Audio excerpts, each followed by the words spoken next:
Budget में सबकी निगाहें इस बात पर टिकी रहती हैं कि आपके हमारे इनकम टैक्स में क्या कोई छूट दी गई या फिर बढ़ोतरी की गई है, या फिर दूसरे सामानों पर जो हम टैक्स चुकाते हैं उसमें किस तरह का बदलाव किया गया है। इस वजह से हमारे साथ दो खास मेहमान हैं, सीबीडीटी जिसको हम आम बोलचाल की भाषा में इनकम टैक्स डिपार्टमेंट कहते हैं, उसके हेड अतुलेश जैन साहब, और सीबीएसई जो एक्साइज और सर्विस टैक्स हम चुकाते हैं उनके हेड नजीब शाह साहब। आपका स्वागत है सीएनबीसी आवाज में। शुरुआत करेंगे इनकम टैक्स से, क्योंकि बजट पेश होने के बाद काफी लोगों ने फोन किया, कुछ लोगों ने सामने मिले तो उन्होंने यही पूछा कि ये बताओ भाई इनकम टैक्स में क्या हुआ। तो इनकम टैक्स स्लैब में तो मैंने बहुत बड़ा तब्दीली नहीं देखी। लोगों को ये लगा था इनकम टैक्स स्लैब में कुछ छूट दी जाएगी, 40,000 50,000 तक दी जाएगी। लोग मांग तो 5 लाख तक का कर रहे थे, लेकिन उम्मीदें कम थी। लेकिन बिल्कुल उनकी उम्मीदों पर एक तरह से पानी फिरता हुआ दिखा। ये कहना सही हुआ या गलत होगा? नहीं, ये कहना तो ठीक नहीं है, क्योंकि स्लैब में जरूर परिवर्तन नहीं हुआ है, लेकिन बजट में जो हमारे छोटे करदाता हैं उनको जरूर बेनिफिट दिया गया है। जो हमारे करदाता हैं जिनकी 5 लाख तक की आय थी, उनको पहले केवल 2,000 रुपये का डिडक्शन मिलता था, अब उसको बढ़ा के 5,000 रुपये का डिडक्शन कर दिया है। तो इस तरह से इफेक्टिवली जिन लोगों की आय 5 लाख से कम है उन लोगों को अभी 3,000 रुपये का एक्स्ट्रा डिडक्शन मिलेगा। तो इनफैक्ट उन लोगों के लिए जो 3 लाख रुपए तक की जो इनकम है वो अब उस पर कोई कर नहीं लगेगा। उस पर करने एक दूसरी जो बड़ी चीज थी वो तो होम लोन को लेकर के, उसमें भी होम लोन एचआरए में अपने छूट को बढ़ाया है।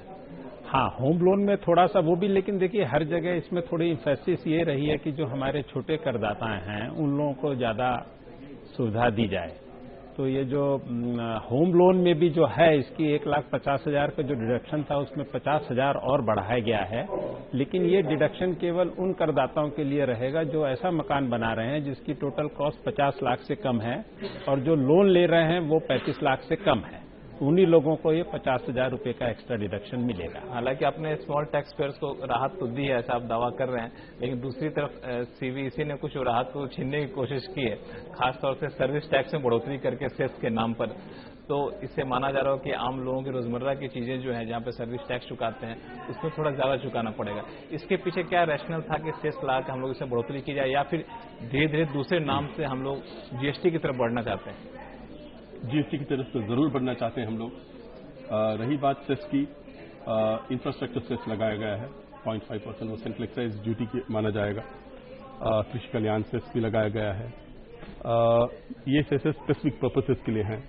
इंफ्रास्ट्रक्चर सेस सिर्फ व्हीकल्स पर लगाया गया है, depending on the capacity of the vehicle, और 0.5% कुछ ज्यादा नहीं है, और रेवेन्यू भी जनरेट करना था, तो हाँ सेस जरूर लगाया गया है। एक दूसरी जो आपके डिपार्टमेंट से लोगों का कहना तो वो था ज्वेलर्स के लोग, ज्वेलरी सेक्टर के लोगों का ना, हमारे ऊपर 1% की एक्साइज ड्यूटी जो आपने लगा दी है ये हम लोगों के बिजनेस को नकारात्मक तौर से प्रभावित करेगा। ये कितना कहना सही होगा?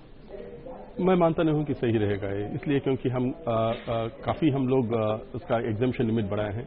6 करोड़ तक का बेस लिमिट रखे हैं लेवी में आने के लिए, और 1% कुछ ज्यादा नहीं है। और जीएसटी रेजिम जब भी आएगा तो ज्वेलरी सेक्टर तो रहेगा ही रहेगा उस समय, तो सिर्फ 1% ले रहे हैं हम। तो मेरा मानना यह है कि काफी रीजनेबल रेट है। काफी रीजनेबल रेट है। दूसरा जो मुद्दा था वो टैक्स के विवादों को सुलझाने की तरफ इस बजट में खास फोकस था। खासतौर से इनकम टैक्स डायरेक्ट टैक्सेस में बात करें तो यहाँ पर डिस्प्यूट रेजोल्यूशन को लेकर खास व्यवस्था की गई है।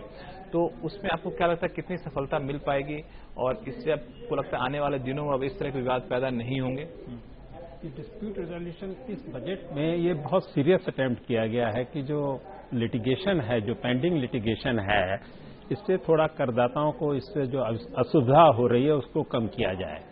तो ये जो हमारा जो ये डिस्प्यूट रेजोल्यूशन की स्कीम लाए हैं, इसमें यह है कि जो जहां पे फर्स्ट अपील पेंडिंग है जिन लोगों की, वो लोग अपना टैक्स और इंटरेस्ट जो है जिस डेट तक असेसमेंट हुआ उतना पे करके उसमें पेनल्टी और बाकी इंटरेस्ट से उनको छूट मिल जाएगी। लेकिन ये वहीं होगा जहां तक फर्स्ट अपील पेंडिंग है। फर्स्ट अपील तक के लिए यह है, और इसमें यह है कि जो 10 लाख तक की जिनकी इनकम कम है, अगर 10 लाख से ज्यादा डिस्प्यूटेड इनकम वाले जो बड़े केसेस जहां अपील पेंडिंग है, तो उनको टैक्स के साथ साथ 25% जो पेनल्टी लग सकती है उनके ऊपर, जो 25% उसका वो भी पे करना पड़ेगा। डिस्प्यूट के अलावा एक दूसरी चीज जो आपकी तरफ से डिस्क्लोजर स्कीम, इस पर मैं चर्चा करूंगा, लेकिन इनडायरेक्ट टैक्स में जो एक संभावना जताई जा रही थी कि जिस तरह से क्रूड ऑयल की प्राइसेस काफी कम हो रही है तो गवर्नमेंट क्रूड ऑयल पे शायद ड्यूटी लगाए इंपोर्ट पर, लेकिन वो नहीं दिखा। आप लोग के अंदर विचार था या फिर जानबूझ को उसको छोड़ा गया? क्योंकि अगले फिस्कल में प्राइसेस कम रहने के आसार अनुमान है। इस साल तो हमारा रेवेन्यू काफी अच्छा रहा है। डी हमारा 6,48,00,000 था और हम लोग अंदाजा ये लगा रहे हैं कि 7 लाख करोड़ से ज्यादा रीच कर पाएंगे। तो रेवेन्यू पोजीशन काफी अच्छा था। There was no necessity at all for अलग से इंपोर्ट ड्यूटी। लेकिन नेक्स्ट ईयर का जो आप लोगों ने टारगेट दिया वो इस साल से कम रखा है? नहीं, ग्रोथ रेट कम है इनडायरेक्ट टैक्सेस? नहीं, ज्यादा ही है। नेक्स्ट ईयर का टारगेट हमारा जो बीई है वो 780 के करीब है। नहीं, बी नहीं, ग्रोथ रेट जो इस ग्रोथ रेट, हाँ जी, ग्रोथ हाँ रेट जी, इस फिस्कल में हमने कम रखा है। इस फिस्कल के मुकाबले अगले फिस्कल में उम्मीद कर रहे हैं कम रहेगा। जी जी। इसके पीछे क्या वजह मानना है? क्या कॉर्पोरेट बहुत अच्छा नहीं कर पा रहा है? इंडस्ट्रियल आईपी आंकड़ों से आपको लग रहा है कुछ नकारात्मक संकेत मिल रहे हैं? नहीं, ये बात नहीं मान रहे हैं हम लोग। फिर आगे हम रिवाइज आगे कर सकते हैं। तो फिलहाल जो भी अंदाजा लगाया गया है we can always revise it earlier later again. उसको लेकर आगे देखेंगे। आपने एक और महत्वपूर्ण बात की जीएसटी की तरफ हम लोग आगे बढ़ना चाहते हैं। जी। तो अगर टैक्स इंपोर्ट ड्यूटी घटाने बढ़ाने की बात छोड़ दें, सर्विस टैक्स घटाने बढ़ाने की बात छोड़ दें, और कौन से ऐसे कदम है जिसकी तरफ आप आगे बढ़ रहे हैं? अभी सेनबैट क्रेडिट में हम लोग काफी चेंजेस किए हैं, जो मैं मानता हूं कि काफी महत्वपूर्ण स्टेप हैं जीएसटी की तरफ जाने के लिए। ऐसे रूल्स जिसमें काफी लिटिगेशन हो रहे थे, जहां तक हमारा अंदाजा था 10-12% सारे लिटिगेशन हमारे 2 स्पेसिफिक रूल्स के कारण हो रहे थे। उस रूल्स में हम लोग काफी सिंप्लीफिकेशन किए हैं, जिससे क्रेडिट का फ्लो जो ब्लॉक हो रहा था वो आगे अब जाएगा। हम मानते हैं कि ये जीएसटी की तरफ एक बहुत ही सिग्निफिकेंट स्टेप है। एक दूसरी चीज जो मैं आपसे पूछना चाहूंगा कि खास तौर से कई सारे आइटम पे हमने देखा कि कस्टम ड्यूटी में बदलाव किया गया है, तो उसका क्या फोकस एरिया क्या था, क्या रैशनल था उसमें? Make in India was our basic concept. तो टेलीकॉम सेक्टर, आईटी सेक्टर में काफी हम लोग बदलाव किए हैं। सिमिलरली कैपिटल गुड्स में हम लोग काफी बदलाव किए हैं। तो एम हमारा यही था कि जहां तक हम हो सके डोमेस्टिक इंडस्ट्री को बढ़ावा देना है, जहां तक हो सके हम लोग अगर प्रोटेक्शन थोड़ा बहुत कुछ देना है तो देंगे हम लोग, जहां घटाना है तो घटाएंगे हम लोग।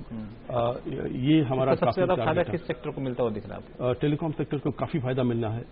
हम लोग का अंदाजा ये लगा रहे हैं कि इकोसिस्टम हम लोग डेवलप कर पाएंगे।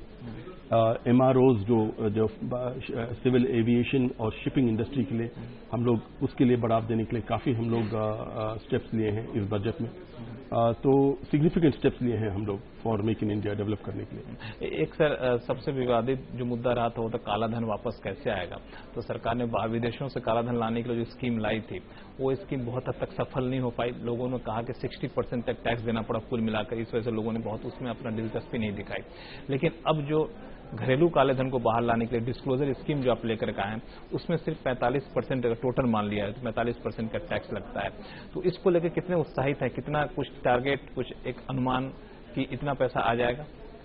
देखिए, ये जो स्कीम करी गई है इसमें कोई टारगेट की कोई बात नहीं है। जैसे पहले भी स्कीम थी, एक तरीके से एक ये स्ट्रिंजेंट ब्लैक मनी एक्ट लाया गया था, तो उसमें काफी स्ट्रिक्ट पेनल्टीज और वो थी, तो एक कंप्लायंस विंडो असेसीज को दी गई थी कि वो लोग स्वेच्छा से अगर आना चाहें उस पीरियड में इतनी पेनल्टी देके तो आ सकते थे। लेकिन इसमें कोई टारगेट लेके हम नहीं चले हैं। इसीलिए इस प्रकार जो इस बार भी ये जो डिस्क्लोजर स्कीम आई है हमारी, इसमें यह है कि 30% टैक्स है, 7.5% इनका रूरल सेस है और 7.5% पेनल्टी। इस तरीके से 45% टैक्स देके वो लोग अपनी अगर पुरानी जो इनकम है, जो कि या तो इनकम है या कोई अनडिस्क्लोज एसेट्स के फॉर्म में है, तो वो अपने करंट वैल्यूएशन पे उसको वो डिस्क्लोज कर सकते हैं। इसमें किस तरह के लोग डिस्क्लोजर कर सकते हैं? क्या हर किसी को डिस्क्लोज करने की छूट है या फिर कुछ शर्तें हैं इसमें? नहीं, इसमें कुछ शर्तें हैं, जैसे कि ये एसएससी ऐसे होने चाहिए जिनके अगेंस्ट डिपार्टमेंट ने ऑलरेडी नोटिसेज इशू नहीं कर रखी हैं, नोटिसेज इशू नहीं कर रखे हैं,